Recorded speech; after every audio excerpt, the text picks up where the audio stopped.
Putri Duyung atau mermaid kerap kali dikaitkan dengan legenda dan makhluk mitologi. Namun, apa jadinya jika makhluk ini dibahas oleh para ulama di dalam kitabnya? Apakah ini pertanda jika Putri Duyung itu benar-benar ada?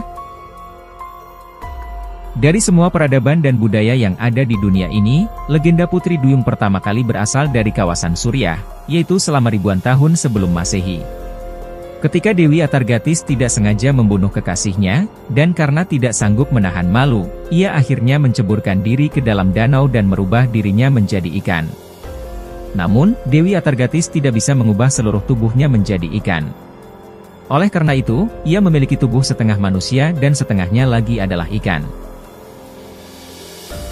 Legenda tentang Putri Duyung hanya diakui sebatas legenda dan mitologi saja. Makhluk ini tidak pernah diakui sebagai makhluk yang nyata adanya. Jika merujuk pada kitab-kitab ulama klasik, kita akan menemukan pembahasan, di mana para ulama sudah membicarakan sosok Putri Duyung, yang secara tak langsung menyiratkan bahwa makhluk ini benar-benar nyata.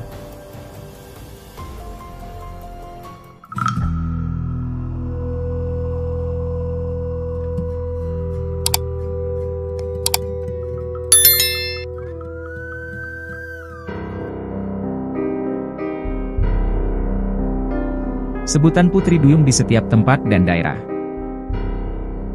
Ternyata, Putri Duyung memiliki sebutan yang berbeda-beda di tiap tempat. Misalnya di Afrika Barat dan Tengah, Putri Duyung memiliki sebutan Mamiwata.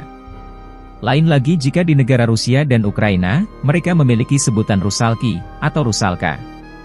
Dan di Irlandia, disebut sebagai Merrow. Sedangkan dalam kitab Ajwibah Az-Zarqani, disebut dengan Adniyatul Bar, atau manusia laut. Kemudian dalam kitab Hasyiah Al-Bujarimi, disebut dengan sebutan Banaatul Rum. Sedangkan dalam kitab Hayah Al-Hayawan disebut dengan Insanul Alma, serta Syaikul Bar untuk yang jantan. Sementara itu, Syekh Fauzan menyebutnya Hurriyah Al-Bar, atau peri laut. Terlepas dari mitologinya, bahwa ada beberapa laporan dan penampakan Putri Duyung yang terjadi di beberapa tempat di dunia ini. Catatan dari Christopher Columbus ketika ia menjelajahi Laut Karibia, atau catatan dari Henry Hudson ketika menjelajahi Laut Norwegia, adalah beberapa contoh penemuan makhluk ini. Nah, laporan tentang Putri Duyung juga datang dan dinarasikan di kitab-kitab para ulama, seperti yang tertulis dalam kitab Hayah Al-Hayawan, pada abad ke-14 Masehi. Kitab ini ditulis oleh Syekh Kamaluddin Ad-Darimi Asy-Syafi'i. Ia adalah ulama ahli fikih yang bermazhab Syafi'i. Akan tetapi, dia lebih dikenal sebagai zoologis, atau ahli tentang kehewanan. Kitab tersebut adalah kumpulan catatan tentang berbagai jenis hewan-hewan, dan dalam kitab ini, Putri Duyung dinamai dengan istilah Insan Alma, atau manusia air. Disebutkan juga dalam kitab jilid pertama, bahwa insan alma atau manusia air adalah hewan laut yang menyerupai manusia, hanya saja mereka mempunyai ekor. Salah satu dari mereka pernah menampakkan dirinya, dan konon pernah terlihat di lautan sekitar Syam, yakni Suriah dan sekitarnya. Bentuk mereka seperti manusia, dan memiliki jenggot putih, dan penduduk sekitar menamainya dengan nama Syaihul Bar, atau si kakek lautan. Sebutan lain dalam kitab tadi, bahwa duyung laki-laki juga dinamai dengan Abu Mazinah, dan dilaporkan terlihat di kawasan negara Mesir.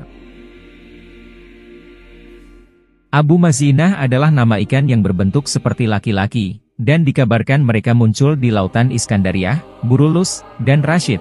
Ketiga kawasan itu ada di daerah Mesir sekarang ini. Adapun mengenai Putri Duyung perempuan dinamai dengan istilah Banaatul Alma, atau Banaatul Rum, yaitu wanita air, atau gadis air. Gadis-gadis air menurut Imam Ibnu Abil Asyadz adalah sejenis ikan dari lautan Romawi, yang menyerupai wanita. Mereka mempunyai rambut yang terurai, berkulit coklat agak kekuningan, dan punya buah dada, maupun alat kelamin wanita.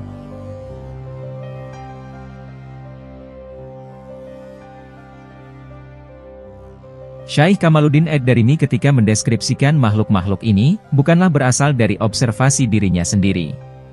Dalam artian, ia sendiri tidak melihatnya secara langsung, akan tetapi ia menulis deskripsi makhluk itu berdasarkan laporan-laporan dari masyarakat dan juga berdasarkan narasi yang dikutip dari kitab Al-Qazwaini. Al-Qazwaini adalah penulis kitab Azaibat Makhlukat, di mana Syekh Kamaluddin Ad-Darimi mengutip penjelasan Al-Qazwaini dalam kitabnya. Kitab Azaibat Makhlukat merupakan jenis kitab hayali, atau kitab fantasi. Kitab ini merupakan jenis kitab ensiklopedia hewan, termasuk hewan-hewan fantasi dan hewan mitologi. Saat itu ilmu zoologi atau ilmu kehewanan masih tahap pengembangan, sehingga belum terklarifikasi mana hewan yang sebenarnya adalah hewan mitos, dan mana hewan yang nyata.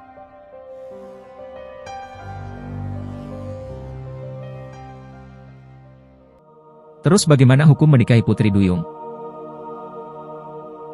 Yang dipertanyakan adalah, apa hukumnya menikahi putri duyung dalam pandangan Islam?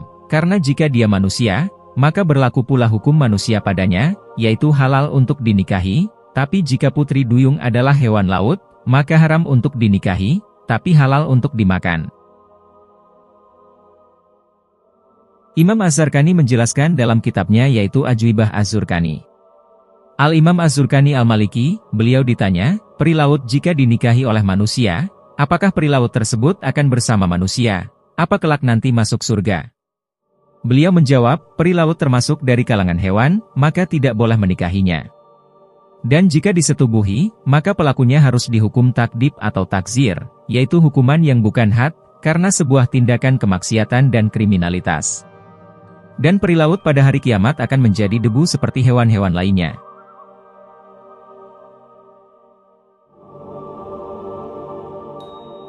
Bagaimana hukumnya, jika memakan putri duyung? Ternyata dalam Islam hukum memakan putri duyung diperbolehkan, dan tidak akan menjadi dosa bagi siapa yang memakannya. Karena hakikatnya putri duyung termasuk dalam golongan hewan laut. Seperti penjelasan Syekh Fauzan mengenai hukum memakan putri duyung. Wahai Syekh yang mulia, semoga Allah selalu memberikan taufik. Ada sebagian para nelayan yang ahli tentang ikan menyebutkan bahwa di laut ada ikan yang kepalanya seperti kepala wanita, dan dia memiliki wajah seperti wajah wanita. Apakah boleh dimakan, dan mereka menamainya dengan huriyah, atau peri laut? Beliau menjawab, ada namanya manusia laut. Ada ikan yang memiliki bentuk seperti manusia yang mereka namai dengan manusia laut. Ya, setiap hewan laut yang diburu, maka boleh dimakan, walaupun dia berbentuk seorang lelaki atau wanita. Syekh Ibnu Utsaimin, beliau juga pernah ditanya tentang manusia laut ini, dan beliau berfatwa, akan bolehnya memakan hewan laut ini dengan berdalil dari hadis Nabi tentang laut, bahwa dia suci airnya dan halal semua hewan-hewannya. Bagaimana menurut kalian? Ada tambahan? Silahkan tulis di kolom komentar.